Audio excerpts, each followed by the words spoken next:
Basta pag downtown, busy street, crowded street and intersection, mabagal lang, etneb lang. Tapos ang mata, kita lahat kung ano nangyari sa unahan, maging mapagbigay bawat intersection. Hindi naman tayo nagmamadali. Aakyat tayo ngayon ng Naga Bridge. Sabi ko mapagbigay, binusinahan.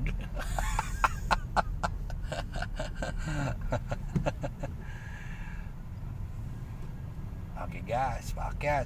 O, paunahin mo na si Mirage, nakapasok na yung kalahati niya. Stop mo na muna, bigyan na natin siya ng daan. Pag nakapasok na yung unahan, wag mo na ipilit. Bigyan na natin ng daan niya. Tapos tayo naman ngayon, libre na. Okay. Let's go. Ay, nako. Ayan, Tabuco Bridge. Sentro ng Naga approaching. Let's go. Diretso mo. Lahat ng bridge siyempre may kulay dilaw na guhit sa gitna. Ibig sabihin no overtaking. Pero ma-overtake yung mga motorcycle sa right side ko.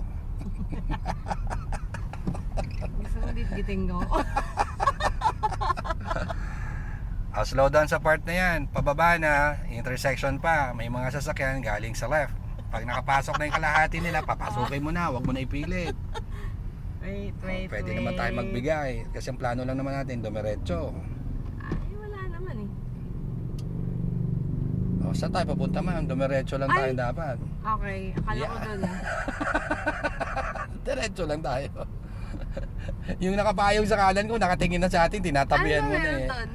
Ay, ibang way naman yan. Dito tayo sa pinaka-sembra. Dito LCC, saan ba? Mali. Hindi ko alam. Okay, cross ha. Diretso lang tayo. One way lang naman yan, wala nang sasalubong sa iyo dyan. Pero wag kang lalapit sa mga pampaserong sasakyan kasi naghahanap ng pasero yan. Pedestrian, magpatawid. Good. Talagang pinatawid lahat. Nag-aabang pa si Ma'am Kat. Tumawid na daw kayo, sige na. Wala na.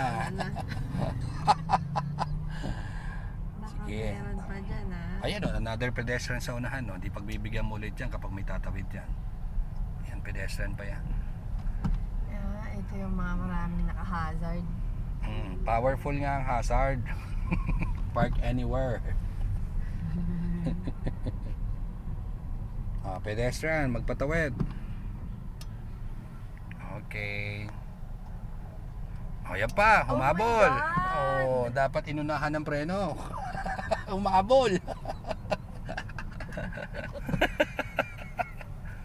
Huwag kang lalapit dyan sa truck, ihinto yan, baka naghahanap ng parking. So pwede nating ilayo yung sasakyan natin sa kanya. So ito, mauna ako dito sir. Opo, tama yan ma'am. Okay, very good. Tuloy ulit, dire-diretso na yan.